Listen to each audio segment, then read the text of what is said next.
그럼 나가세요. 당장. 추석날 밤 며느리의 입에서 칼날 같은 말이 튀어나왔습니다. 제가 평생 모은 돈 전부 이 집에 쏟아부었습니다. 그런데 이제 남은 집마저 빼앗으려 합니다. 어차피 요양원 가실 거잖아요. 미리 정리하는 게 서로 편하죠. 며느리의 차가운 목소리와 함께 쾅 문이 닫혔습니다. 아들은 고개를 돌리고 사돈은 팔짱을 낀 채 지켜볼 뿐이었어요. 아무도 제 편이 아니었습니다. 복도에 홀로 남겨진 저는 떨리는 손으로 작은 숟가락 하나만 쥐어져 있었어요. 엘리베이터를 타고 내려가며 거울 속을 봤습니다. 거기엔 늙고 초라한 버림받은 할머니가 서 있었습니다. 그런데 그들은 몰랐습니다. 제 가방 깊숙이 20년 전 남편이 남긴 그 서류가 숨겨져 있다는 것을.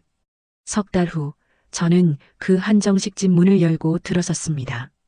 하지만 그때의 저는 추석날 쫓겨났던 그 할머니가 아니었습니다. 안녕하세요. 오늘도 사연나무에 찾아와 주신 여러분 정말 감사합니다. 사연 시작하기 전에 구독과 좋아요 부탁드립니다. 그 고마운 마음을 담아 오늘의 사연을 시작해 보겠습니다. 저는 새벽 5시에 일어났습니다. 어젯밤 잠을 설쳤어요. 오늘 아들 집에 가야 했거든요. 며느리 세영이 일주일 전에 전화했었죠. 어머님, 이번 추석엔 저희 집에서 같이 보내요. 저희 부모님도 오시기로 했어요. 양가가 함께 명절을 보낸다고요? 이런 적은 처음이었습니다. 뭔가 불안한 느낌이 들었어요. 그래, 알았어. 짧게 대답하고 전화를 끊었습니다. 세영은 아무것도 가져오지 말라고 했지만 그럴 순 없었어요. 전날 밤부터 시금치나물, 도라지나물, 고사리나물을 무쳤습니다. 도연이 어렸을 때 좋아하던 반찬들이었어요. 마트에서 제일 좋은 갈비를 사서 양념에 재웠죠. 새벽 1시가 넘어서야 준비를 마쳤습니다. 아침에 남편이 쓰던 연두색 보자기에 음식들을 조심스럽게 쌌어요. 묵직했습니다. 제 정성이 담긴 무게였죠. 가방을 챙기다 문득 서랍을 열었습니다. 안에 오래된 갈색 봉투가 있었어요. 남편과 함께 샀던 토지 서류였습니다. 한참을 망설이다 가방 깊숙이 넣었어요. 혹시 모르니까. 오전 11시쯤 도연의 아파트에 도착했습니다. 현관 초인종을 눌렀어요. 어머님 오셨어요? 들어오세요. 세영이 문을 열었습니다. 거실에 이미 사돈댁 식구들이 와 있었습니다. 소파엔 세영의 어머니가 편하게 앉아 계셨어요. 저보다 3살이나 어린 분인데 일어나지도 않고 손만 흔들었습니다. 사돈께서도 오셨네요. 저는 허리를 숙여 인사했습니다. 부엌으로 갔어요. 사돈이 이미 자리를 잡고 앉아 물을 썰고 있었습니다. 제가 나물 좀 무쳐왔는데요. 아, 네. 근데 요즘은 다 시켜 먹잖아요. 냉장고를 열어보니 이미 가득 차 있었습니다. 까치발을 들고 나물을 맨 위 구석에 밀어 넣었어요. 가슴이 서늘해졌습니다. 어머님, 피곤하시면 소파에서 쉬세요. 아들 도연이가 말했습니다. 장모 옆에 앉아 이야기하고 있더라고요. 저는 거실로 나와 소파에 앉았어요. 점심 준비가 한창이었습니다. 부엌에서 웃음소리가 들렸어요. 저만 빠진 것 같았죠. 식사 시간이 됐습니다. 제 자리는 끝자리였어요. 상석엔 세영의 아버지가 앉으셨고요. 저는 조용히 끝자리에 앉았습니다. 식사 후 설거지를 하려 했지만 세영이가 식기세척기가 있다며 말리더라고요. 할 일이 없었어요. 오후에 사돈과 세영이가 가족 사진을 찍자고 했습니다. 저는 맨 끝에 섰어요. 자, 찍을게요. 하나, 둘, 셋. 사진이 찍혔습니다. 세영이가 화면을 확인하더니 다시 찍자는 말은 없더라고요. 어머니, 거실 좀 치워줄래요? 며느리 세영이가 말했습니다. 이미 깨끗한 거실인데도 다시 닦았어요. 오후 4시쯤 제가 가져온 갈비를 꺼냈습니다. 맛을 보며 중얼거렸어요. 어이구, 조금 짜네. 사돈이 제 옆으로 왔습니다. 제 손에서 갈비 용기를 가져가며 한마디 하더군요. 짠 게 몸에 안 좋아요. 갈비는 다시 냉장고로 들어갔습니다. 저녁이 다가왔어요. 차례 준비가 시작됐는데 저는 할 일이 없었습니다. 모든 게 이미 준비되어 있었거든요. 혼자 베란다에 나가 귤을 까먹었는데 시큼한 맛이 혀끝에 퍼지더라고요. 내가 너무 예민한 걸까? 그냥 내가 낄 자리가 아닌 것 같은데. 혼잣말을 했습니다. 저녁 7시 차례를 지냈어요. 저는 뒤쪽에 서 있었죠. 주인공은 제가 아니었습니다. 차례가 끝나고 저녁 식사가 시작됐어요. 모두가 식탁에 둘러앉았습니다. 분위기는 화기애애했는데 저는 그 속에 없는 것 같았어요. 식사를 마치고 차를 마실 시간이 됐습니다. 세영이가 차를 끓여왔어요. 찻잔을 하나씩 나눠줬습니다. 저도 찻잔을 받았어요. 따뜻한 온기가 손으로 전해지더라고요. 세영이가 제 옆에 앉았습니다. 평소보다 가까이요. 뭔가 중요한 이야기를 꺼내려는 것 같았어요. 어머님, 저희가 말씀드릴 게 있어요. 저는 며느리 세영이와 도연을 쳐다봤습니다. 도연은 고개를 끄덕이며 앞으로 몸을 기울였어요. 사돈 부부도 자세를 고쳐 앉았습니다. 마치 미리 짜놓은 것처럼요. 어머님, 강북에 있는 집 말이에요. 이제 도연 씨 명의로 미리 넘겨주시면 저희가 관리 잘할게요. 세영의 말에 귀가 멍해졌고 심장이 쿵 내려앉는 것 같았어요. 강북집은 나에게 하나밖에 남지 않은 재산으로 작은 아파트인데 제가 20년 넘게 살던 그 집을요. 남편과 함께 어렵게 장만한 제 마지막 보금자리였어요. 저는 손에 들고 있던 찻잔을 탁자에 내려놓으며 숟가락을 놓고 세영을 똑바로 봤습니다. 내 집을 왜? 웃으며 되물었지만 그 웃음에 온기는 없었어요. 사돈 어르신, 미리 정리해 두는 게 나중에 편하잖아요. 사돈이 거들었고 아들 도연은 시선을 피하며 바닥만 내려다보고 있었어요. 저는 처음으로 또렷이 말했습니다. 너희 전세 얻을 때 내 돈 다 줬잖아. 그리고 손주 학원비까지. 이젠 집까지 내놓으라고. 공기가 차갑게 식었고 세영이 얼굴이 굳어가는 게 보였어요. 사돈의 미간이 찌푸려지더니 세영이 자리에서 벌떡 일어나며 목소리가 날카로워졌습니다. 나이 드시면 요양원 가셔야 하잖아요. 그 전에 집은 정리하셔야죠. 가슴을 찌르는 말이었어요. 요양원이라고요? 도연이 벌떡 일어났지만 제 편을 들기 위해서가 아니었습니다. 엄마, 지금 사돈 앞에서 왜 이러세요? 저는 자리에서 일어났어요. 다리가 후들거렸지만 꼿꼿이 서서 말했습니다. 그래, 내가 짐이지. 너희들한테는 그렇게 보이나 보구나. 순간 거실이 조용해졌어요. 세영의 얼굴이 굳어졌습니다. 어머님, 무슨 말을 그렇게 하세요? 손주 학원비 300만 원, 전세 보증금 5천만 원, 명절 때마다 100만 원씩 용돈. 내가 가진 거 다 쏟아부었지. 그런데 이제 와서 집까지 내놓으라고? 제 목소리가 떨렸지만 또렷했습니다. 그동안 내가 해준 게 다 당연했니? 이제 쓸모없으니까 요양원 보내고 집이나 챙기겠다는 거야? 사돈이 어색하게 시선을 피했고 도연은 입술을 꽉 깨물고 있었습니다. 세영이 얼굴을 붉히며 말했어요. 지금 와서 무슨 말씀이세요? 무슨 말이라니? 나 이제 필요 없으니까 정리하려는 거 아니니? 저는 더 이상 할 말이 없었습니다. 정말 말이 안 통하네. 거실 문을 향해 걸어가는데 뒤에서 세영의 목소리가 칼처럼 날아왔어요. 그럼 나가세요. 당장? 발걸음이 멈췄지만 돌아보고 싶은 걸 참으며 그냥 문을 열고 나갔습니다. 문이 쿵 소리를 내며 닫혔어요. 복도에 서서 손을 내려다보니 작은 숟가락 하나를 쥐고 있더라고요. 차를 마시다 들고 나온 거였죠. 가방도 외투도 안에 두고 나왔습니다. 엘리베이터 버튼을 누르는데 손이 떨렸고 눈물이 났어요. 엘리베이터가 왔고 거울에 비친 제 모습을 봤습니다. 늙고 초라한 할머니가 서 있었어요. 1층에 내려 밖으로 나가니 바람이 차가웠습니다. 거리는 한산했고 저만 혼자였어요. 가로등 불빛만이 쓸쓸하게 바닥을 비추고 있었습니다. 집으로 가려면 1시간도 넘게 걸렸습니다. 이 시간에 버스도 지하철도 끊겼고요. 무엇보다 지금 혼자 텅 빈 집에 가고 싶지 않았습니다. 그 적막한 공간에서 오늘의 일들을 되새기고 싶지 않았어요. 사람들 사이에 있고 싶었습니다. 누군가의 목소리라도 들리는 곳에 있고 싶었어요. 근처 벤치에 앉아 하늘을 올려다보니 보름달이 환하게 떠 있더라고요. 추석날의 달은 언제나 밝고 둥글었습니다. 그런데 왜 제 마음은 이렇게 어두운 걸까요? 휴대폰을 꺼냈는데 다행히 주머니에 있었어요. 떨리는 손으로 찜질방을 검색했습니다. 가장 가까운 곳으로 방향을 잡고 걸어가는 동안 계속 생각했어요. 제가 뭘 잘못했을까? 돈을 더 많이 줬어야 하나? 입을 다물고 시키는 대로 했어야 했나? 찜질방에 도착해 폰 껍데기에 끼워뒀던 비상금으로 입장료를 냈습니다. 안으로 들어가니 사람들이 많았습니다.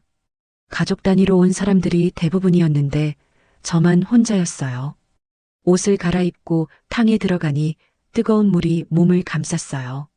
온기가 퍼졌지만 마음은 여전히 차가웠고 물거품만 바라봤습니다. 휴대폰이 울려서 확인해 보니 부재중 전화가 5통 넘게 와 있었어요. 모두 도연에게서요. 문자도 왔는데 잘못했다는 말은 없었어요. 세영에게서 온 마지막 문자를 읽었습니다. 나이 드시면 요양원 가셔야 한다고 말씀드렸잖아요.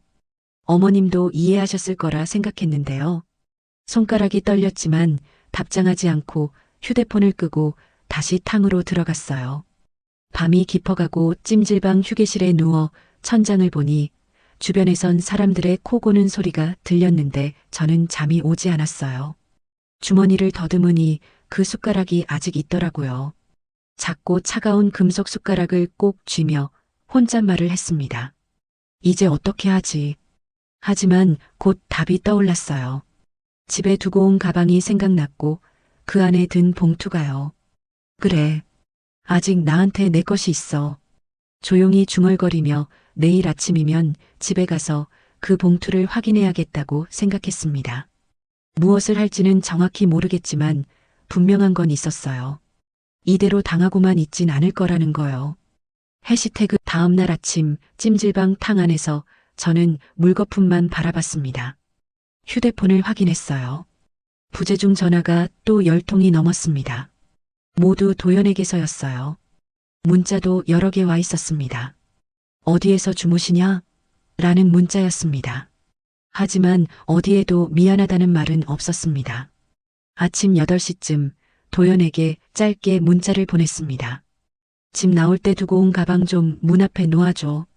어제 당장 나가라고 해서 챙길 겨를도 없었잖아. 손가락이 떨렸지만 전송 버튼을 눌렀어요. 곧 답장이 왔습니다. 알았어요. 지금 놓아둘게요. 찜질방을 나와 도연의 아파트로 향했습니다. 엘리베이터를 타고 올라갔어요. 현관문 앞에 제 가방이 놓여 있었습니다. 안에서 인기척이 느껴졌지만 초인종을 누르지 않았습니다. 가방을 들고 재빨리 돌아섰어요. 엘리베이터 안에서 가방을 열어보니 봉투가 그대로 있었습니다. 안도의 한숨이 나왔어요. 문 앞에 덩그러니 놓여있던 가방을 보는 순간 마치 제 신세 같았습니다. 주인한테 버림받아 밖에 내쳐진 물건처럼요. 아무도 안에서 나오지 않았어요. 인사 한마디, 미안하다는 말 한마디 없이 그냥 가방만 문 밖에 내놓은 거였죠. 가방 손잡이를 꼭 쥐었습니다. 이게 지금 제가 가진 전부였어요. 집에 도착했습니다. 문을 열고 들어서자 고요함이 저를 맞았어요. 텅 빈 집이었지만 이젠 평온하게 느껴졌습니다. 여기선 아무도 저를 무시하지 않으니까요. 소파에 앉아 가방에서 봉투를 꺼냈습니다. 낡은 갈색 봉투를 탁자 위에 놓고 한참 바라봤어요. 천천히 봉투를 열었습니다. 안에서 서류 몇 장이 나왔어요. 토지 매매 계약서였습니다. 오래전부터 보관해둔 토지 관련 서류였죠. 지역 이름을 확인했어요. 충청남도 어느 읍이었습니다. 남편과 함께 20년 전에 샀던 땅이었어요. 그때는 쓸데없는 땅이라고 생각했는데 남편은 나중을 위해서라고 노후 자금이 될 거라고 했었죠. 서류를 보다가 제 이름 옆 도장이 흐릿해진 걸 발견했습니다. 혹시 등기에 문제가 있으면 어쩌나 싶어 메모장에 적었어요. 등기부를 확인해 봐야 했어요. 문득 옆집 김아줌마 아들 생각이 났습니다. 대학생인데 컴퓨터를 잘 다뤄요. 전화를 걸었습니다. 아줌마, 저 순자예요. 혹시 준호 있어요? 네, 잠깐만요. 곧 준호가 전화를 받았습니다. 할머니, 무슨 일이세요? 준호야, 미안한데 할머니 좀 도와줄 수 있니? 등기부등본이라는 걸 떼야 하는데. 아, 인터넷으로 뽑으시려고요? 제가 가서 도와드릴게요. 10분쯤 지나 준호가 왔습니다. 노트북을 들고 왔더라고요. 할머니, 주소 알려주세요. 서류를 보여주며 설명했어요. 준호는 능숙하게 키보드를 두드렸습니다. 화면에 뭔가 막 떴다가 사라지고 클릭하고 또 뭔가 입력하고. 할머니, 신용카드 있으세요? 1,000원 정도 결제해야 해요. 카드를 건넸습니다. 준호가 카드 번호를 입력하더니 곧 프린터에서 종이가 나왔어요. 다 됐어요, 할머니. 여기요. 어머, 고마워. 이거 얼마 줄까? 괜찮아요, 할머니. 이런 거 금방이에요. 준호는 웃으며 돌아갔습니다. 떨리는 손으로 종이를 집어들었습니다. 소유자 란을 봤어요. 박순자. 제 이름이 선명하게 적혀 있었습니다. 여전히 제 땅이었어요. 다행이다. 안도의 한숨이 나왔습니다. 사실 오래전 일이라 혹시 남편이 팔아버린 건 아닌지, 세금을 못 내서 압류된 건 아닌지 걱정이 됐었거든요. 서류 도장도 흐릿해서 불안했고요. 하지만 확인해 보니 여전히 제 명의였습니다. 가슴이 두근거렸어요. 이 땅이 정말 저한테 있다는 게 새삼 실감났습니다. 휴대폰에 메모를 만들었습니다. 충남 아산시 탕정면 명암리 123-4번지 매입 연도 2003년 면적 1000평, 약 3,300제곱미터, 학교 운동장만한 크기, 매입가 평당 8만원 총 8천만원. 당시엔 허허 벌판이었어요. 남편이 노후 자금이 될 거라며 평생 모은 돈을 다 넣었었죠. 주변 사람들은 쓸데없는 땅 샀다고 했지만요. 마지막으로 큰 글씨로 적었어요. 아무에게도 말하지 말 것. 특히 아들 내외에게는. 텔레비전을 켰습니다. 점심 뉴스 시간이었어요. 경제 뉴스가 나오고 있었는데 무심코 보던 중 갑자기 귀가 번쩍 뜨이는 소리가 들렸습니다. 충청남도 아산시 일대 산업단지 확장 개발이 본격화되면서. 앵커가 말하고 있었어요. 저는 소파에서 벌떡 일어나 텔레비전 앞으로 다가갔습니다.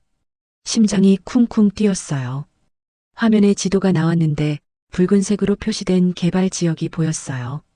특히 탕정면 일대는 대기업 공장 증설과 함께 주거단지 개발도 예정되어 있어 현재 평당 시세가 400만 원을 넘어섰습니다. 탕정면이라고요? 평당 400만 원이요? 제 땅이 있는 바로 그곳이잖아요. 손이 떨렸습니다. 휴대폰을 들어 메모를 다시 확인했어요. 맞습니다. 충남 아산시 탕정면. 1000평? 리모컨이 손에서 떨어졌어요. 서둘러 계산기를 찾아 두드렸습니다. 1000평 곱하기 400만 원. 화면에 뜬 숫자를 보는 순간 숨이 멎는 줄 알았어요. 40억 원. 설마. 정말? 혼잣말을 했습니다. 하지만 가슴이 계속 두근거렸어요. 오후에 도연에게서 전화가 왔습니다. 받지 않았어요. 며느리에게서도 문자가 왔어요. 손주 영어학원비 이야기였습니다. 많이 들어간다고 도와줄 수 있냐고요. 저는 답장하지 않았습니다. 예전 같았으면 바로 보내줬을 겁니다. 하지만 이젠 달랐어요. 저녁을 먹고 서류를 다시 봉투에 넣었습니다. 서랍 깊숙이 넣어 잠갔어요. 아무도 찾을 수 없는 곳에요. 침대에 누워 천장을 바라봤습니다. 어젯밤 새영이 한 말이 다시 떠올랐어요. 요양원이라는 말이요. 나를 요양원에 보내려고? 중얼거렸는데 순간 울컥했어요.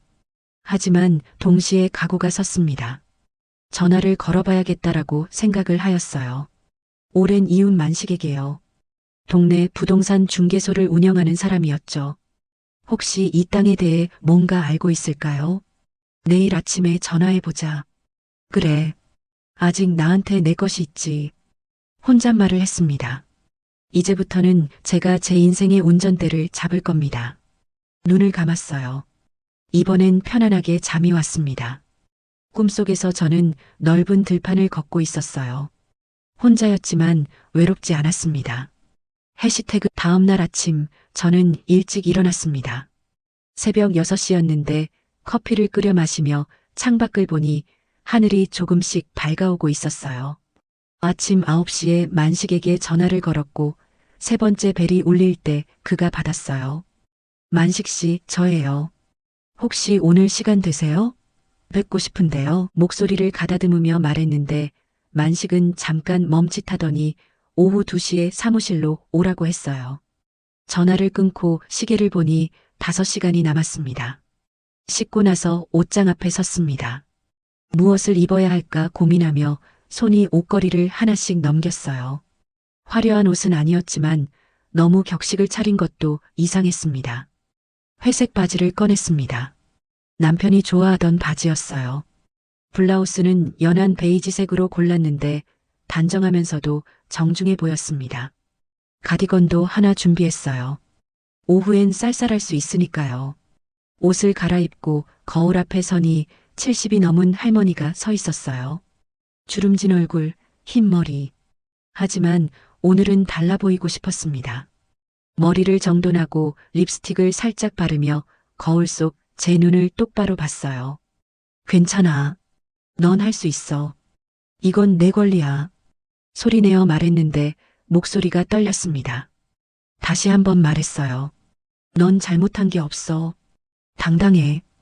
핸드백을 챙기며 서랍을 열었습니다. 그 갈색 봉투가 있었는데 손으로 만져보니 낡고 구겨진 봉투였지만 안에 든 서류는 제 미래였습니다. 봉투를 꺼내 탁자 위에 놓고 한참을 바라보니 20년 전이 떠올랐어요. 남편이 신문 부동산 광고를 가리키며 말했던 날이었습니다. 이거 봐. 이 땅 어때? 충청남도 어느 시골 땅이었어요. 저는 너무 놀라 물었습니다. 여보, 이게 뭐예요? 너무 멀잖아요. 거기 가본 적도 없는데. 지금은 그래도 나중엔 달라질 거야. 개발된다고 하더라고. 우리 노후 자금이야. 남편은 확신에 차 있었습니다. 저는 반신반의했지만 남편을 믿었고 평생 모은 돈 8천만 원을 땅에 쏟아부었어요. 주변 사람들은 쓸데없는 짓이라고 허허벌판에 돈을 버린다고 했지만 남편은 흔들리지 않았습니다. 순자야, 걱정 마. 이게 우리 노후 자금이 될 거야. 내 말 믿어. 남편의 목소리가 귓가에 들리는 것 같아서 저는 봉투를 가슴에 꼭 안았어요. 여보, 당신 말이 맞았어요. 정말 맞았어. 중얼거렸습니다. 집을 나서 버스 정류장으로 걸어갔습니다. 평소에 자주 다니던 길이었지만 오늘은 모든 게 다르게 보였어요. 버스를 기다리며 주변을 둘러봤습니다.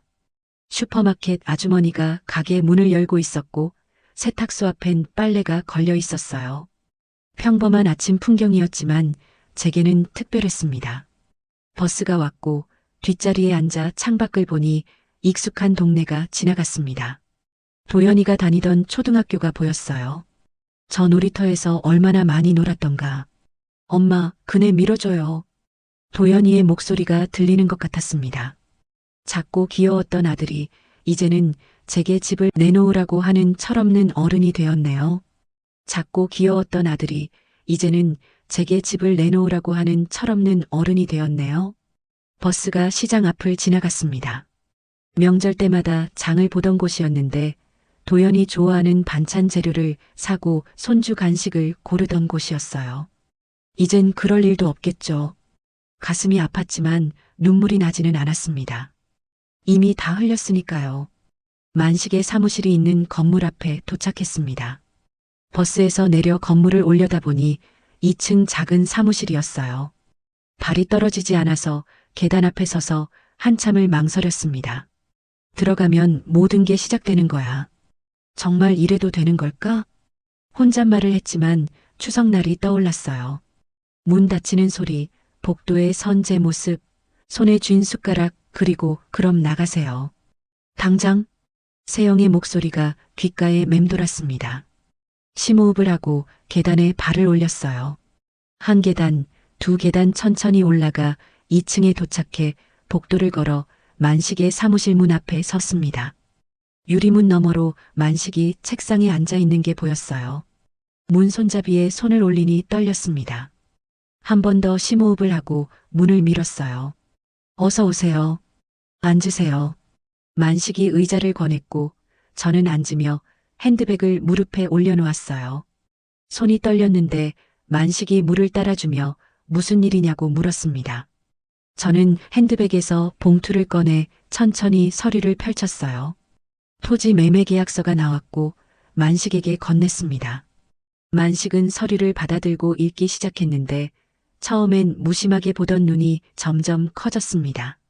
안경을 고쳐 쓰고 다시 보며 지역명을 확인하고 면적을 확인하고 매입 날짜를 확인했어요.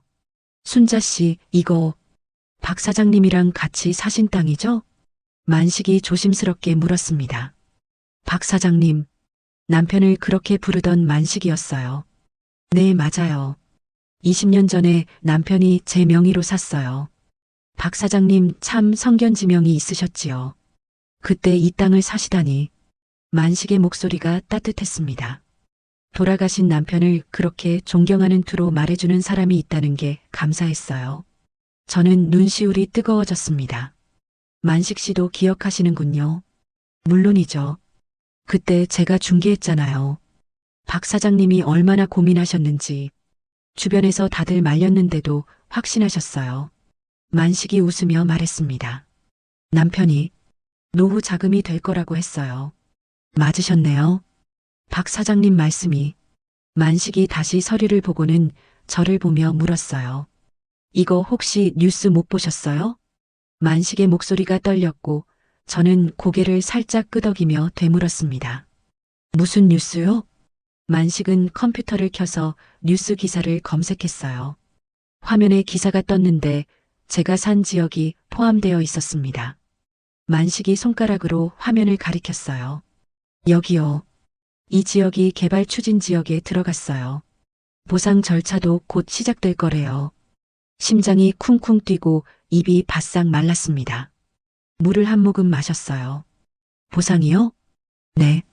개발 지역으로 묶이면 정부나 지자체에서 토지를 매입하거든요. 보상금을 주고요. 그럼 제 땅이 돈이 된다는 건가요? 만식은 최근 시세표를 꺼내고 지도 앱도 켜서 보여줬습니다. 인근 땅들의 거래 가격이 적혀 있었는데 숫자가 너무 컸어요. 저는 정확히 이해하지 못했지만 한 가지는 알았습니다. 쓸데없는 땅이라고 생각했던 게 생각보다 큰 돈이 될 수도 있다는 거요. 정확한 금액은 나중에 감정평가를 받아봐야 알겠지만 만식이 종이에 숫자를 적었고 저는 그 숫자를 보고 숨이 멎는 줄 알았어요. 최소한 이 정도는 될 거예요. 정말이요? 만식은 고개를 끄덕이며 물었습니다. 등기부는 확인하셨어요?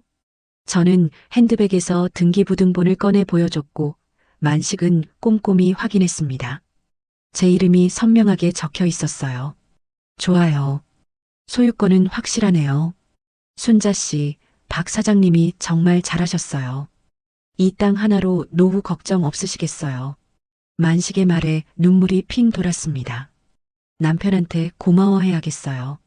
이제 뭘 하실 건지 결정하셔야죠.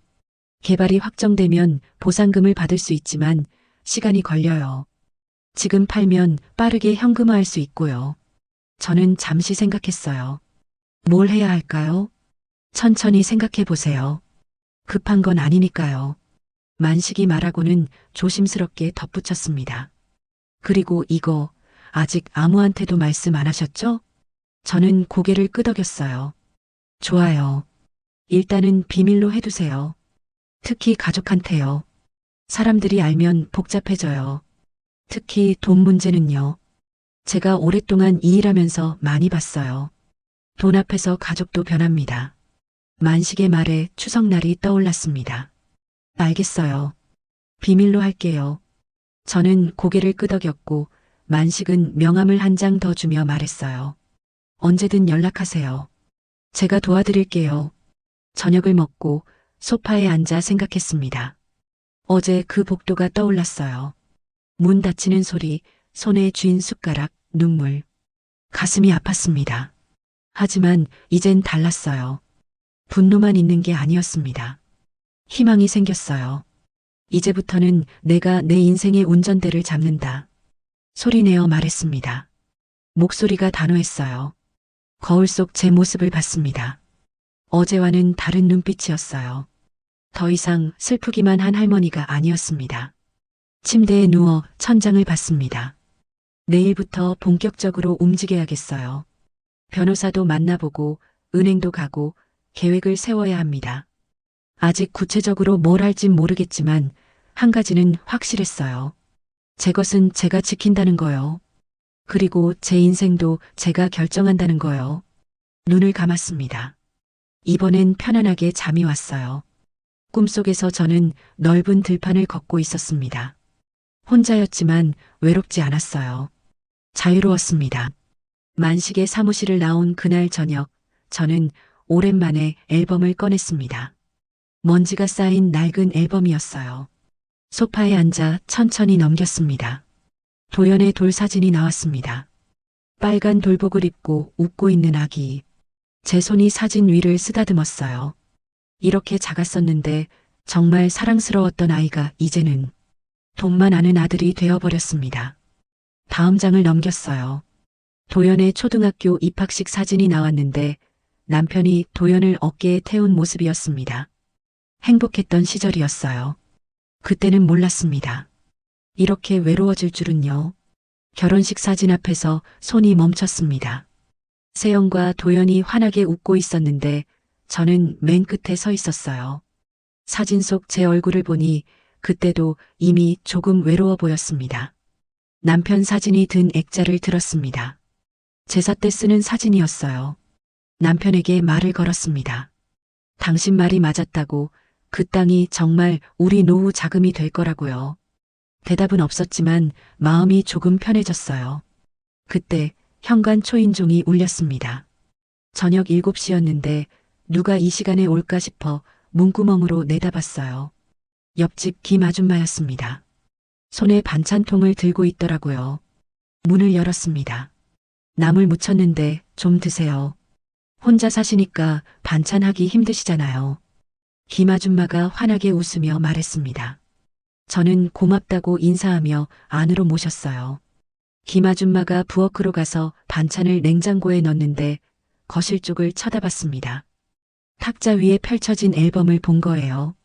어머, 앨범 보고 계셨어요? 김 아줌마가 물었고 저는 오랜만에 꺼내봤다고 대답했어요.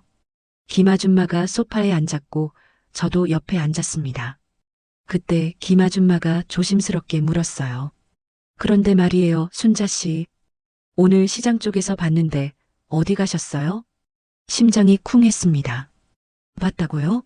저는 최대한 평온한 목소리로 대답했어요. 그냥 장 좀 보러 갔다고요. 근데 시장 말고 그 부동산 중개소 쪽으로 가시던데요. 지난번에 우리 땅을 팔아준 부동산 사무실 있잖아요. 식은땀이 났습니다. 김 아줌마는 제 얼굴을 빤히 쳐다보고 있었어요. 저는 어떻게든 둘러대야 했습니다. 만식 씨가 아는 사람 소개해준다고 해서 잠깐 들렀다고 말했어요. 무슨 일이세요? 혹시 집 파세요? 김 아줌마가 직접적으로 물었고 저는 고개를 저으며 아니라고, 그냥 아는 사람 일 좀 도와주려고 갔다고 했습니다. 김 아줌마는 여전히 의심스러운 눈빛으로 저를 보더니 말했어요. 요즘 사기꾼들 많으니까 조심하세요. 특히 어르신들 땅 가지고 속이는 사람들 많대요.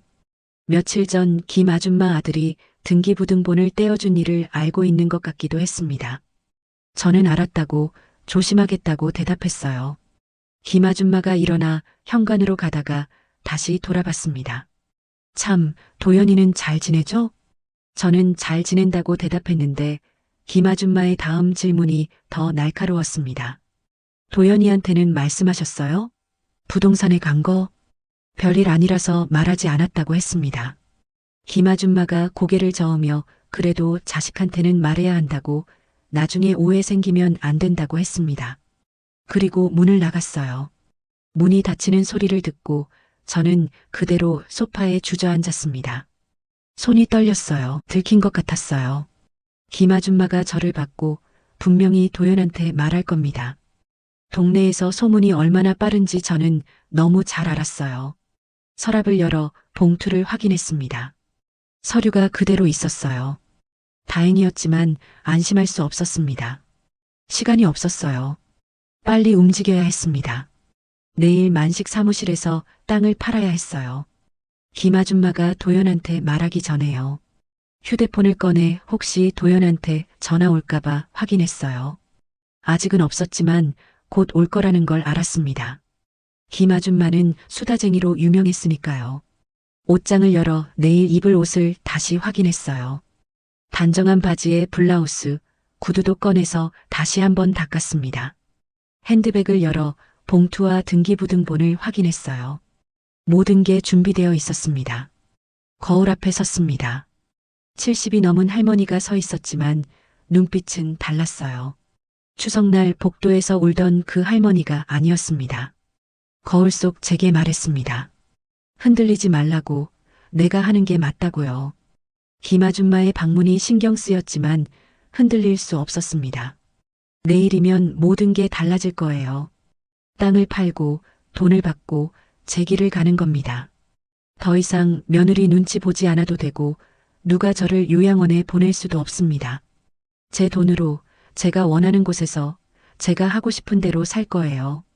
눈을 감고 내일을 생각했어요. 이제부터 나를 위한 인생이라고. 해시태그 다음날 오후 2시 저는 만식의 사무실 앞에 서 있었습니다. 다행히 아직 도연한테 연락은 오지 않았어요. 김 아줌마가 아직 말을 하지 않은 것 같았습니다. 어제 만식이 말했던 땅 매수자를 만나는 날이었어요. 심호흡을 한번 하고 문을 열었습니다. 만식이 책상에 앉아 있었고 그 옆에 낯선 남자분이 앉아 계셨습니다. 만식이 저를 보자 일어나 소개했어요. 남자는 40대 중반쯤 되어 보였습니다. 정장을 단정하게 입고 있었어요. 일어나 악수를 청했습니다. 안녕하세요. 김상훈이라고 합니다. 건설 쪽 일을 하고 있어요. 저는 악수를 받으며 앉았습니다. 손이 떨렸어요. 만식이 차를 내왔습니다. 김상훈은 서류 가방에서 지도를 꺼냈어요. 제 땅이 개발 구역 한가운데 있다고, 꼭 필요한 땅이라고 설명했습니다. 손가락으로 지도를 가리키며 자세히 말해줬어요. 저는 고개를 끄덕이며 들었습니다. 얼마에 사실 건지 물었습니다. 목소리가 떨렸어요. 김상훈은 종이에 숫자를 적어 저에게 건넸습니다. 숫자를 보는 순간 숨이 멎는 줄 알았어요. 만식이 어제 말한 것보다 더 큰 금액이었습니다. 현금으로 바로 드릴 수 있다고, 계약금은 오늘, 나머지 돈은 2주일 안에 준다고 했어요. 정말 이렇게 주실 수 있냐고 물었습니다. 김상훈은 자기네가 급하다고, 빨리 시작해야 한다고 말했어요. 저는 만식을 받고 만식은 고개를 끄덕이며 괜찮다는 신호를 보냈습니다. 저는 다시 김상훈을 보고 팔겠다고 말했어요. 만식이 계약서를 꺼냈고 김상훈이 서류 가방에서 인감도장을 꺼냈습니다. 저도 핸드백에서 도장을 꺼냈는데 손이 계속 떨렸어요. 계약서를 읽기 시작했습니다. 토지 위치, 면적, 금액을 하나하나 확인하며 만식이 옆에서 설명해줬어요. 그때였습니다. 휴대폰이 울렸어요. 심장이 철렁 내려앉았습니다. 핸드백에서 휴대폰을 꺼내 화면을 보니 도연이었어요. 만식과 김상훈이 저를 쳐다봤고 저는 휴대폰을 쥔 손이 떨렸습니다. 지금 받으면 안 됩니다. 계약이 깨질 수도 있을 것 같아서 죄송하다고 잠깐만 기다려달라고 말하고 전화를 끊었습니다. 손이 후들거렸어요. 김상훈이 조심스럽게 괜찮냐고 급한 전화면 먼저 받아도 된다고 물었지만 저는 고개를 저으며 괜찮다고 계속하자고 말했어요. 다시 계약서를 봤지만 글자가 제대로 보이지 않았습니다. 휴대폰이 또 울렸어요. 또 도연이었습니다. 핸드백에 휴대폰을 도로 넣었는데 진동 소리가 계속 들렸어요. 만식이 걱정스러운 눈으로 저를 보며 정말 괜찮냐고 물었습니다. 네, 계속해요. 빨리 끝내야 해요. 목소리가 떨렸지만 단호했습니다. 계약서 마지막 장까지 읽었어요. 도장을 찍을 차례였는데 휴대폰이 또 울렸습니다. 세 번째였어요. 이번엔 문자 알림도 왔고 핸드백 안에서 진동이 멈추지 않았어요. 도장을 들었지만 손이 떨려서 제대로 잡히지 않았습니다. 심호흡을 했어요. 남편 얼굴이 떠올랐습니다. 여보, 당신 말이 맞았어요. 저는 벌벌 떨며 도장을 찍었습니다. 만식이 확인 도장을 찍었고 김상훈도 서명했어요. 계약이 완료됐어요. 김상훈은 서류 가방에서 두툼한 봉투를 꺼냈는데 계약금이었습니다. 저는 봉투를 받아 핸드백에 넣었어요. 김상훈이 감사하다고 2주 후에 나머지 금액 입금하겠다고 말하며 악수를 청했습니다. 김상훈이 먼저 사무실을 나갔어요.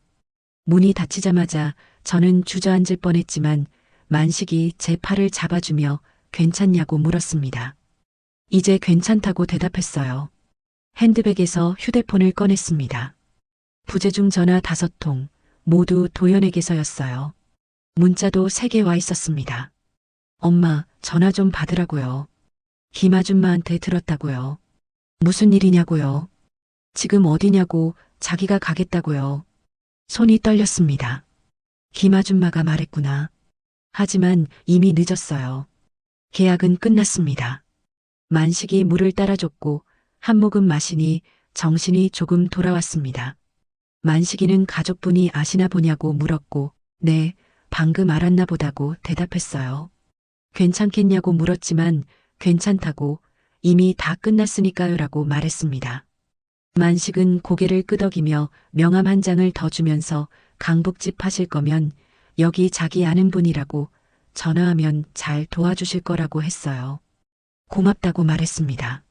사무실을 나왔습니다. 다리에 힘이 없어서 벤치를 찾아 앉았어요. 휴대폰이 또 울렸습니다. 이번에는 받았어요. 엄마, 도대체 무슨 일이세요? 김아줌마가 엄마가 부동산 가셨다는데 도연의 목소리가 다급했습니다.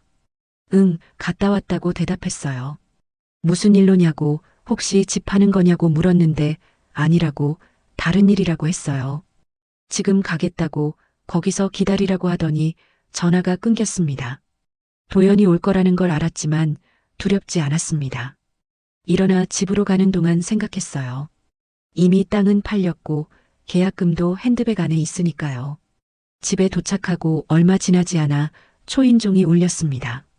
예상대로 도연이었어요. 숨을 헐떡이며 들어왔는데 얼굴이 상기되어 있었습니다. 도연이 거실을 둘러보며 탁자 위를 살폈습니다. 김아줌마가 부동산 갔다고 했다면서 무슨 일이냐고 다그쳤는데 저는 그냥 친구 일 도와준 거라고 별일 아니라고 말했어요. 도연이 의심스러운 눈으로 저를 빤히 쳐다봤습니다. 뭔가 더 캐묻고 싶어 하는 것 같았지만 부엌으로 가더니 냉장고를 열어보고 다시 거실로 와서 서랍 쪽을 쳐다봤어요. 하지만 증거가 없었습니다. 서류는 이미 만식한테 넘겼고 계약금은 핸드백 깊숙이 숨겨놨거든요. 도연은 한참을 머뭇거리다 말했습니다. 엄마, 혹시 무슨 문제 있으면 저한테 말씀하세요. 알았다고 대답했습니다. 도연은 한참 더 서성이다가 돌아갔고 문이 닫히자 저는 그제야 한숨을 쉬었어요. 아슬아슬했습니다. 해시태그 도연이가 돌아간 후 저는 한참을 그대로 서 있었습니다. 문 닫히는 소리가 아직 귓가에 맴돌았고 다리에 힘이 풀려 소파로 가서 주저앉았어요. 다행히 토지에 관한 이야기는 모르는 것 같았습니다. 만약 알았다면 그냥 돌아가지 않았겠죠. 핸드백에서 봉투를 꺼냈습니다. 두툼했어요. 정말 제 거였고 아무도 뺏을 수 없는 제 돈이었습니다. 하지만 마음이 편하지 않았어요. 도연이 의심하고 있었고 언제 또 찾아올지 몰랐으니까요. 만식이 준 명함을 꺼냈습니다. 부동산 중개업소 명함이었는데 강북집을 파는 걸 도와줄 사람이었어요. 명함을 탁자 위에 놓고 한참을 바라봤습니다. 20년 넘게 살던 집을 팔아야 한다니. 남편과 함께 처음 이사 온 날이 떠올랐고 도연이 어릴 때 뛰어놀던 거실, 명절마다 음식 차리던 부엌이 생각났습니다. 하지만 추석날 그 문이 닫히는 소리도 떠올랐어요. 복도에 서서 숟가락 하나 쥐고 있던 제 모습이요. 그래. 팔자. 혼잣말을 했습니다. 결심이 섰어요. 그날 밤 잠이 오지 않아서 천장을 보며 계속 생각했어요. 집을 팔면 어디서 살지, 얼마나 받을 수 있을지, 도연이 알면 어떻게 할지. 새벽 4시쯤 됐을 때 결국 일어나 컴퓨터를 켰습니다. 인터넷으로 강북집 시세를 찾아봤는데 생각보다 높았어요. 계산기를 두드려 땅 판 돈과 집 팔 돈을 더했습니다. 숫자를 보니 가슴이 두근거렸어요. 이 돈이면 제가 원하는 대로 살 수 있었고 요양원 같은 데 갈 필요도 없었습니다. 다음 날 아침이 밝았고 8시 정각에 부동산 중개업소에 전화를 걸었어요. 만식 소개로 왔다고 하니 친절하게 대해줬는데 이철수 부동산 대표라고 했습니다. 오늘 오후 3시에 사무실에 방문해도 될까요? 네, 좋아요. 전화를 끊고 집안을 둘러봤습니다. 정리해야 할 것들이 많았어요. 오후 3시까지 시간이 있었으니까요. 옷장을 열었는데 입지 않는 옷들이 가득했고 남편 옷도 아직 그대로였습니다. 하나하나 꺼내 정리하기 시작했어요. 기부할 것, 버릴 것, 가져갈 것으로 나누면서 도연 어릴 적 옷도 나왔습니다. 작은 교복, 운동회 때 입던 체육복. 손으로 쓰다듬으며 중얼거렸어요.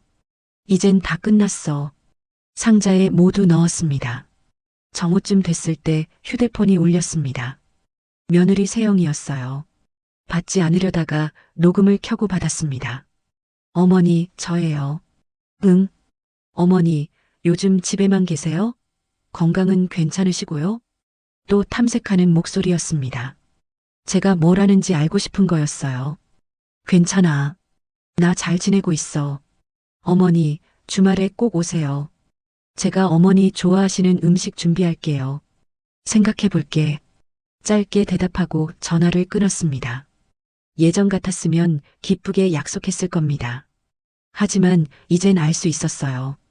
이 친절이 진심이 아니라는 걸요. 추석날 그 차가운 목소리가 아직도 귀에 생생했습니다. 지금 당장 나가세요. 라고 그런 사람이 갑자기 좋아하는 음식을 준비해 준다고요? 제가 뭔가 하고 있다는 걸 눈치챘거나 아니면 또 돈이 필요한 거겠죠. 학원비든 전세 보증금이든 아니면 또 집 이야기든 손주를 핑계로 효도를 가장해서 제 마지막 재산까지 노리는 거였어요. 오후 3시 정각 초인종이 울렸고 이철수 부동산 대표가 왔습니다. 50대 남자분이었는데 명함을 건네며 인사했어요. 집안을 천천히 둘러보며 방마다 들어가 보고 창문도 열어보고 벽도 두드려보며 꼼꼼하게 확인했습니다. 상태가 아주 좋으시네요. 위치도 좋고요. 거실로 돌아와 앉아서 종이에 숫자를 적어 보여줬어요. 현재 시세가 이 정도입니다. 빨리 파시려면 조금 낮춰야 하지만 천천히 하시면 이 금액은 받으실 수 있어요. 생각보다 높았습니다. 아침에 인터넷으로 본 것보다도 높았어요. 빨리 팔고 싶어요. 한 달 안에요. 이철수 대표가 고개를 끄덕이며 알겠다고 그럼 시세보다 조금 낮춰서 내놓겠다고 했어요. 한 달이면 충분하다고 했습니다. 조심스럽게 물었어요. 비밀 유지해 주시는 거죠? 이철수 대표가 웃으며 비밀 유지는 기본이라고 걱정 말라고 했습니다. 내일부터 매물로 나간다고 했어요. 이철수 대표가 돌아간 후 저는 혼자 집안을 걸었습니다. 거실, 부엌, 안방, 작은 방. 마지막으로 걷는 것 같았어요. 이제 정말 끝이구나. 혼잣말을 했습니다. 슬프지 않았어요. 오히려 후련했습니다. 저녁을 먹고 노트를 꺼내 할 일을 적기 시작했어요. 첫째, 변호사 찾기. 둘째, 공증. 셋째, 새 집 알아보기. 인터넷으로 변호사를 검색했는데 상속, 증여 전문 변호사 사무실이 여러 개 나왔어요. 리뷰를 읽어보다가 유진 변호사 사무실이 눈에 들어왔습니다. 친절하다는 후기가 많았어요. 내일 전화해봐야겠다고 생각했습니다. 밤 9시쯤 휴대폰이 울렸습니다. 도연이었어요. 녹음을 켜고 받았습니다. 엄마, 요즘 뭐 하세요? 혹시 어디 아프신 건 아니고요? 아니야. 괜찮아. 예. 주말에 꼭 오세요. 그래, 생각해 볼게. 전화를 끊고 녹음을 저장했습니다. 컴퓨터 앞에 앉아 유진 변호사 사무실 홈페이지를 열었어요. 상담 신청 버튼을 눌러 이름, 전화번호, 상담 내용을 적었습니다. 생전 재산 처분 및 공증 상담 희망이라고요. 제출 버튼을 누르니 내일 연락 온다고 했어요. 침대에 누웠습니다. 오늘 하루 많은 일이 있었어요. 집을 매물로 내놓고 변호사 상담 신청하고 도연과 세영 전화 녹음하고 모든 게 빠르게 움직이고 있었고 돌아갈 수 없는 길이었습니다. 하지만 후회하지 않았어요. 눈을 감았습니다. 내일이면 변호사에게서 연락이 올 거고 그럼 공증을 하러 가야 합니다. 모든 걸 법으로 정해야 해요. 도연도 세영도 아무도 제 재산을 건드릴 수 없게요. 잠이 들기 전 마지막으로 생각했습니다. 이제 진짜 시작이야. 내 인생이. 해시태그 땅을 판 다음 날 아침 현관 초인종이 울렸습니다. 문을 열자 택배 기사가 큰 상자를 들고 서 있었어요. 서명을 하고 상자를 받아 거실로 들고 와서 열어보니 고급 과일 세트가 들어 있었습니다. 사과, 배, 포도. 보기만 해도 비싼 게 느껴졌어요. 카드가 하나 꽂혀 있어서 열어봤는데 맛있게 드세요라는 메시지를 적어놨더군요. 가슴이 철렁했습니다. 도연이 이런 선물을 보낸 게 언제였죠? 적어도 5년은 된 것 같았는데 왜 갑자기 이러는 걸까요? 곧 휴대폰이 울렸고 도연이었습니다. 녹음을 켜고 받았어요. 과일 받았냐는 도연의 목소리는 유난히 들뜬 것 같았습니다. 제철 과일로 골랐다며 자랑하듯 말하더니 이번 주말엔 꼭 시간 내달라고 했어요. 세영이가 갈비찜 준비해놨다고 손주도 할머니 보고 싶어 한다고 했습니다. 추석날엔 손주가 저를 거들떠보지도 않았는데 말이죠. 생각해보겠다고 대답했어요. 그런데 도연이 조심스럽게 탐색하듯 물었습니다. 요즘 어디 다니냐고, 뭘 하고 지내냐고요. 심장이 쿵했습니다. 뭔가 의심하는 것 같았어요. 그냥 집에 있다고, 잘 지낸다고 얼버무리고는 전화를 끊었습니다. 녹음을 저장했어요. 세 번째 녹음이었습니다. 그날 오후 또 택배가 왔는데 이번엔 한우 세트였습니다. 1kg이 넘었고 또 도연 이름으로 온 거였어요. 포장을 뜯어보니 최고급 한우였습니다. 저녁 때 세영에게서도 전화가 왔습니다. 녹음을 켜고 받았어요. 과일이랑 고기 받았냐고 물으며 토요일에 꼭 오라고 했습니다. 어머니가 좋아하시는 음식을 다 준비하겠다고 했어요. 저는 직접적으로 물었습니다. 세영아, 근데 왜 갑자기 이러니? 추석 때랑 너무 다르잖아. 순간 전화 너머가 조용해졌습니다. 세영이 당황한 목소리로 사과했어요. 그때는 정말 잘못했다고 내키지 않는 목소리로 이야기하였습니다. 그리고는 또 물었어요. 요즘 뭘 하시기에 바쁘신지, 무슨 볼일을 보냐고요. 똑같은 질문이었습니다. 도와드릴까 한다는 말까지 덧붙이며 계속 캐물었어요. 아니야. 혼자 할 수 있어. 짧게 대답하고 전화를 끊었습니다. 네 번째 녹음이었어요. 예전 같았으면 기뻤을 거예요. 하지만 이젠 알 수 있었습니다. 이 친절이 진심이 아니라는 걸요. 추석날 그 차가운 목소리가 아직도 귀에 생생했어요. 당장 나가라고 소리치던 그 목소리 말이죠. 그런 사람이 갑자기 좋아하는 음식을 준비해 준다고요? 제가 뭔가 하고 있다는 걸 눈치챘거나 아니면 또 돈이 필요한 거겠죠. 고급 과일과 한우로 제 마음을 사려는 거였습니다. 다음 날 저는 도연에게 먼저 전화를 걸었습니다. 녹음을 켜고 전화를 걸었어요. 토요일에 가겠다고, 점심 먹으러 가겠다고 했습니다. 도연의 목소리가 환해졌어요. 감사하다고, 기다리고 있겠다고 했습니다. 그런데 식당에서 먹자고 했어요. 밖에서 먹자고요. 세영이도 힘들 것 같다고 둘러댔습니다. 한정식집이 어떻겠냐고 물었어요. 도연이 당황하며 집에서 먹어도 된다고 했지만 밖에서 먹는 게 낫겠다고 말했습니다. 그리고 덧붙였어요. 그리고 도연아, 세영이 부모님도 같이 오시라고 해. 다 같이 밥 먹자. 전화 너머로 도연이 당황하는 게 느껴졌습니다. 사돈 어른들까지 오라고 하냐며 놀라는 목소리였어요. 그렇다고 했습니다. 다 같이 모여야 한다고 할 얘기도 있다고요. 도연이 알겠다고 그렇게 하겠다고 대답했어요. 전화를 끊고 미소를 지었습니다. 이제 거의 다 됐어요. 토요일이면 모든 게 끝날 겁니다. 그날 오후 사돈에게서 전화가 왔는데 처음 오는 전화였어요. 녹음을 켜고 받았습니다. 토요일에 같이 식사한다고 들었다며 조심스러운 목소리로 말을 꺼냈습니다. 요즘 자식 있는 집은 다 그렇게 한다고 미리 정리하는 거라고 나중에 복잡해지면 안 좋다고 했어요. 또 그 이야기였습니다. 집 이야기요. 토요일에 자세히 얘기하자고 대답하고 전화를 끊었습니다. 전화 녹음을 저장했어요. 5번째 녹음이었습니다. 이제 충분했습니다. 노트를 꺼내 토요일에 할 말들을 적기 시작했어요. 어떻게 시작할지, 뭐라고 말할지를 하나하나 적어나갔습니다. 그리고 다른 종이를 꺼내 제 앞으로의 계획을 적었어요. 땅 팔아서 받은 돈, 집 팔면 받을 돈으로 뭘 할지요. 작은 아파트 전세, 병원비 적금, 취미 생활비, 여행 경비, 어려운 사람 돕기. 적다 보니 마음이 설레었습니다. 이제 제 인생이 시작되는 거예요.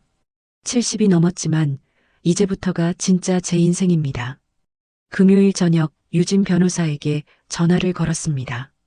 내일 한정식 집에 같이 가줄 수 있냐고 물었어요. 가족들한테 말할 거라고, 제가 뭘 했는지 말할 거라고 했습니다. 변호사는 알겠다고 몇 시에 어디로 가면 되냐고 물었어요. 난 12시 역 앞 한정식 집에서 만나요. 도와주셔서 감사합니다라고 이야기했더니 변호사는 어르신이 잘하신 거라고 대답했어요. 전화를 끊고 옷장을 열었습니다. 내일 입을 옷을 골랐는데 단정한 한복을 꺼냈어요. 남편 제사 때 입던 거였습니다. 잘 다려서 걸어두고 구두도 닦았습니다. 핸드백도 정리했어요. 침대에 누워 천장을 봤습니다. 내일이면 모든 게 끝나요. 도연도 세영도 사돈도 알게 될 겁니다. 제가 더 이상 만만한 사람이 아니라는 걸요. 손에 힘을 주었는데 떨리지 않았어요. 무섭지도 않았고 오히려 후련했어요. 눈을 감았습니다. 내일을 기다리며요. 내일이면 제가 제 인생을 되찾는 날입니다. 토요일 아침 저는 새벽 5시에 일어났습니다. 잠이 오지 않았어요. 오늘이 그날이었으니까요. 깨끗이 씻고 한복을 입었습니다. 거울을 보니 단정해 보였어요. 머리를 빗고 립스틱을 살짝 바르며 오랜만에 화장을 했습니다. 핸드백을 챙기면서 안에 녹음 파일이 든 휴대폰과 공증 서류 사본, 그리고 얇은 봉투 하나를 넣었어요. 봉투 안엔 100만 원이 들어 있었습니다. 11시 반에 집을 나서 택시를 탔습니다. 역 앞 한정식 집까지 10분 거리였어요. 한정식 집 앞에 도착했을 때 유진 변호사가 먼저 와 있었습니다. 정장을 단정하게 입고 서류 가방을 들고 있었는데 준비되었냐고 물었어요. 저는 오히려 후련하다고 대답했습니다. 유진 변호사는 미소를 지으며 함께 안으로 들어갔어요. 주인이 나와 저를 맞으며 예약한 방으로 안내해 줬습니다. 넓은 방이었고 큰 테이블이 가운데 놓여 있었어요. 저는 상석에 앉았고 유진 변호사는 제 옆에 앉았습니다. 문을 열어두고 기다렸어요. 난 12시 정각 현관에서 도연의 목소리가 들렸습니다. 곧 문이 열리며 도연이 먼저 들어왔고 세영이 그 뒤를 따라왔습니다. 그리고 사돈 부부가 들어왔어요. 도연이 환하게 웃었지만 곧 표정이 굳었습니다. 유진 변호사를 본 거였어요. 누구냐고 물었고 저는 제 변호사라고 소개했습니다. 방 안 공기가 차갑게 식었습니다. 세영이 저를 쳐다봤고 사돈도 어리둥절한 표정이었습니다. 도연이 떨리는 목소리로 왜 변호사가 필요하냐고 물었어요. 저는 앉으라고 말하며 밥 먹으면서 천천히 얘기하자고 했습니다. 모두 자리에 앉았는데 도연은 제 맞은편에, 세영은 그 옆에, 사돈 부부는 그 옆에 앉았어요. 주인이 음식을 들고 왔습니다. 갈비찜, 불고기, 생선구이가 정성스럽게 차려진 상이었지만 아무도 젓가락을 들지 않았습니다. 저만 천천히 밥을 한 숟가락 떴어요. 도연이 참지 못하고 대체 무슨 일이냐고 물었습니다. 저는 숟가락을 내려놓고 핸드백에서 얇은 봉투를 꺼내 도연 앞에 놓았어요. 도연아, 이게 내 몫이야. 도연이 봉투를 열더니 돈을 꺼내 세기 시작했습니다. 5만 원권을 한 장씩 넘기는 그의 손이 점점 느려지더니 멈췄어요. 정확히 100만 원이었습니다. 엄마, 이게 대체 무슨... 저는 그의 말을 끊었습니다. 70평생 내 뒷바라지하며 쏟아부은 돈이 얼마인지 아니? 그러고도 손주 학원비 300만 원, 전세 보증금 5천만 원, 명절 때마다 100만 원씩. 이제는 마지막 남은 내 집까지 너희들은 달라고 했잖아. 그리고 추석날 밤 너희는 날 문 밖으로 쫓아냈지. 그게 내가 아들 노릇한 값이야. 100만 원. 방안이 조용해졌습니다. 도연의 손에서 돈이 떨리고 있었어요. 아니, 이것도 과분하지. 세영의 얼굴이 하얗게 변했고 사돈이 앞으로 몸을 기울이며 무슨 말이냐고 물었어요. 저는 유진 변호사를 받고 그가 서류 가방을 열어 서류를 꺼내 테이블 위에 놓았습니다. 그리고 설명하기 시작했어요. 제가 제 명의 재산을 모두 정리했다고, 충청남도 토지는 이미 팔았고 강북 아파트도 매각 중이라고요. 도연이 벌떡 일어나며 땅을 팔았냐고, 집도 파냐고 소리쳤습니다. 저는 차분하게 앉으라고 말했고 도연은 천천히 앉았지만 손이 떨리고 있었어요. 세영이 날카로운 목소리로 그 돈은 어디 갔냐고 물었습니다. 저는 대답했어요. 내가 쓸 거라고, 내 노후 자금으로 쓰고 남으면 어려운 사람들 돕는데 쓸 거라고요. 도연이 소리쳤습니다. 법적으로 자기 몫이 있다고요. 유진 변호사가 차분하게 설명했어요. 유류분이라는 게 있지만 제가 생전에 제 재산을 처분한 건 법적으로 문제 없다고요. 도연의 목소리가 떨렸습니다. 자기는 아무것도 못 받는 거냐고 물었어요. 저는 테이블 위 봉투를 가리켰습니다. 100만 원 있잖아. 그게 내 효심값이야. 세영이 자리에서 일어나며 저희를 뭐로 보느냐고, 이렇게까지 할 거냐고 물었습니다. 저는 세영을 똑바로 보며 물었어요. 세영아, 추석날 기억나니? 세영의 입이 다물어졌습니다. 그날 복도에 버려진 내가 본 나였지. 손에 숟가락 하나 들고 쫓겨난 할머니. 그게 나였어. 세영이 아무 말도 하지 못했고 사돈이 일어나 말했습니다. 요즘 다들 그렇게 미리 정리한다고요. 저는 사돈을 보며 물었어요. 그래요? 그럼 사돈은 사돈 재산을 세영이한테 다 주셨어요? 사돈의 얼굴이 붉어지며 아무 말도 하지 못했습니다. 저는 핸드백에서 휴대폰을 꺼내며 말했어요. 다 녹음했다고, 도연 전화, 세영 전화, 사돈 전화 전부요. 도연의 얼굴이 하얗게 변했습니다. 저는 말을 이었어요. 과일 보내고, 고기 보내고, 갑자기 사과한 이유가 뭔지 안다고요. 제가 뭔가 한다는 걸 눈치챘으니까, 아니면 또 집이 탐나서 그런 거라고요. 도연이 변명하려고 입을 열었습니다. 엄마, 그게 아니라. 저는 손을 들어 말을 끊었습니다. 다 맞는 말이야. 추석날 밤 그럼 나가세요. 당장? 이라고 소리치던 사람이 갑자기 어머니 좋아하시는 음식 준비할게요라고. 5년 만에 처음 보내는 과일 세트가 효심이니? 그게 아들이 할 짓이니? 도연의 얼굴이 하얗게 질렸습니다. 다리가 떨리지 않았고 목소리도 흔들리지 않았습니다. 평생 도연을 위해 살았다고 말했어요. 그런데 제가 받은 건 추석날 문 닫히는 소리뿐이었다고요. 도연이 고개를 숙였고 어깨가 떨리고 있었습니다.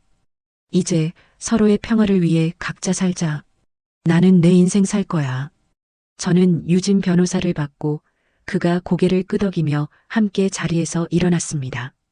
밥값은 제가 냈다고 천천히 드시라고 말했어요. 문을 열고 나가려는데 도연이가 불렀습니다. 하지만 저는 돌아보지 않고 그냥 걸어 나왔어요. 유진 변호사가 제 뒤를 따라왔습니다. 식당 밖으로 나오니 햇살이 따뜻했고 바람이 불었습니다. 시원했어요. 유진 변호사가 잘했다고 말했고 저는 고맙다고 끝까지 함께 해줘서 감사하다고 대답했습니다. 저는 하늘을 올려다봤습니다. 구름 한 점 없이 맑았어요. 가슴이 뻥 뚫린 것 같았습니다. 한정식집을 나온 지 한 달이 지났습니다. 그 사이 많은 일이 있었어요. 강북집이 생각보다 빨리 팔렸고 젊은 부부가 샀습니다.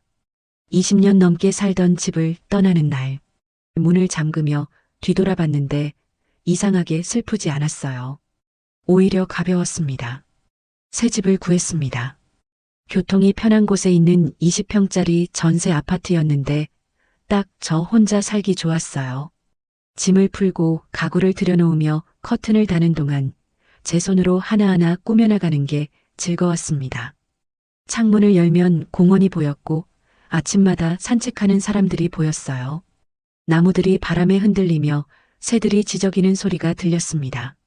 근처에 복지관이 있어서 등록을 했어요. 수영, 서예, 댄스 수업이 있었는데 처음엔 70이 넘은 나이에 뭘 배운다는 게 쑥스러웠지만 용기를 냈습니다. 수영 수업에 등록했습니다. 물이 무서웠지만 선생님이 친절하게 가르쳐줬고 한 달쯤 지나니 25m를 갈 수 있었어요. 물속에서 팔을 휘저으며 앞으로 나아갈 때 자유로웠습니다. 서예 수업도 시작했습니다. 붓을 잡고 먹을 갈아 선생님이 쓰는 걸 보고 따라 썼는데 처음엔 삐뚤빼뚤했지만 조금씩 나아졌습니다.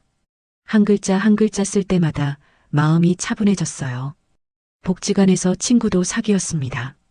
김할머니, 이할머니, 박할머니 모두 비슷한 나이였고 수업 끝나고 차를 마시며 이야기를 나눴어요. 각자의 이야기가 있었는데 다들 힘든 시간을 견뎌온 분들이었습니다. 어느 날 김할머니가 자식들은 어떻게 지내냐고 물었습니다. 저는 잠시 망설이다가 솔직하게 연락하지 않고 지낸다고 말했어요.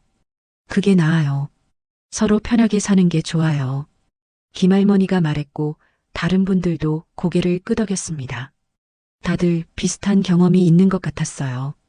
한 달에 한 번씩 복지관에서 점심 식사 배식 봉사를 했습니다. 어르신들께 밥을 푸고 국을 떠드리며 반찬을 담았는데 감사하다는 말을 들을 때마다 가슴이 따뜻해졌어요. 나도 당신들만큼 외로웠어요. 어느 날 한 할머니께 조심스레 말했고 그 할머니가 제 손을 잡아줬습니다. 따뜻했어요. 땅 팔아서 받은 돈과 집 팔아서 받은 돈으로 계획을 세웠습니다. 유진 변호사가 도와줬는데 전세 보증금, 병원비 적금, 생활비, 취미 생활비를 하나하나 정리했어요. 그리고 남은 돈의 일부를 어려운 아이들 돕는 재단에 기부했습니다. 많은 돈은 아니었지만 제가 할 수 있는 만큼 했고 기부 영수증을 받았을 때 뿌듯했어요. 도연에게서 한정식집 이후 2달 만에 연락이 왔습니다. 문자였어요. 엄마, 그동안 제가 정말 잘못했어요. 용서해 주세요. 저는 한참을 망설이며 손가락이 휴대폰 위를 맴돌다가 결국 짧게 답장했습니다. 잘 지내라. 엄마도 잘 지내고 있어. 그게 전부였습니다. 더 이상 할 말이 없었어요. 세영에게서도 문자가 왔는데 손주의 학교 운동회 사진이었습니다. 아무 말 없이 사진만 보냈고 저는 답장하지 않고 그냥 사진만 저장했어요. 어느 날 만식에게서 오랜만에 전화가 왔습니다. 어떻게 지내냐고 물었고 저는 잘 지낸다고 새 집에도 이사했고 수영도 배우고 있다고 대답했어요. 정말 잘하셨어요. 어르신 인생이니까요. 만식이의 목소리를 들으니 반가웠습니다. 가을이 왔습니다. 공원 나무들이 빨강, 노랑, 주황으로 물들기 시작했고 저는 매일 아침 산책을 하며 벤치에 앉아 하늘을 봤어요. 어느 날 공원에서 혼자 걷고 있는데 누군가 뒤에서 불렀습니다. 돌아보니 도연이 서 있었는데 얼굴이 야위어 보였어요. 엄마, 어떻게 여길 알고 왔니? 만식 아저씨한테 들었어요. 저는 아무 말 하지 않았고 도연이 다가와 말했습니다. 엄마, 제가 정말 잘못했어요. 공사장에서 일하면서 생각 많이 했어요. 공사장이라고? 내가 공사장에서 일한다고? 회사 그만뒀어요. 세영이가 이혼하자고 해요. 저는 놀랐지만 표정을 드러내지 않았습니다. 한참을 침묵하다가 차분하게 물었어요. 그래서 왔니? 도와달라고? 아니에요. 그냥 엄마 얼굴이 보고 싶었어요. 도연의 눈이 빨개졌습니다. 저는 한참을 말없이 그를 봤어요. 마음 한켠이 시렸습니다. 저 눈물을 예전 같았으면 닦아주고 안아줬겠죠. 하지만 예전으로 돌아갈 순 없었어요. 도연아, 힘들 때만 찾는 게 엄마니? 좋을 땐 문 밖으로 쫓아내고 힘들면 보고 싶다고? 도연이 고개를 떨구었습니다. 이젠 각자의 몫이야. 엄마는 엄마 인생 살 거고 너는 내 인생 살아야 해. 네, 엄마. 알아요. 힘들겠지만 견뎌. 엄마도 견뎠어. 도연이 조심스럽게 손주는 보고 싶지 않냐고 물었습니다. 저는 한참을 망설이다가 대답했어요. 보고 싶지. 하지만 지금은 아니야. 도연이 고개를 끄덕였고 저는 걸음을 옮기며 돌아보지 않았습니다. 뒤돌아보면 마음이 약해질 것 같았어요. 하지만 발걸음이 무겁지 않았습니다. 가을바람이 기분 좋게 제 뺨을 스쳤습니다. 벤치에 앉아 하늘을 올려다봤어요. 70이 넘은 나이지만 제 눈빛은 달랐습니다. 밝았어요. 저는 이제 가을도 즐기면서 살고 싶습니다. 낙엽 하나하나를 감사하면서요. 나 괜찮아. 아주 괜찮아. 소리내어 말했습니다. 정말 괜찮았어요. 이제 저는 압니다. 가족이 준 상처를 지우는 방법은 여러 가지라는 걸요. 저는 제 삶을 제가 고르는 길을 택했고 후회하지 않습니다. 70이 넘어서야 시작된 제 인생. 늦었지만 지금이 가장 행복합니다. 오늘 박순자 할머니의 이야기 어떠셨나요? 추석날 며느리 세영 씨와 아들 도연 씨, 그리고 사돈 어른들 앞에서 쫓겨나셨지만 결국 당신의 인생을 되찾으신 순자 할머니. 이 할머니께 하고 싶은 말씀이 있으시면 여러분의 생각을 댓글로 편하게 나눠주세요. 이 따뜻한 이야기가 더 많은 분들께 위로가 될 수 있도록 공유해 주신다면 여러분의 일상에도 기분 좋은 일들이 찾아올 거예요. 항상 건강하시고 행복한 날 되시길 바라며 오늘 하루도 소중한 시간 함께 해주셔서 진심으로 감사드립니다.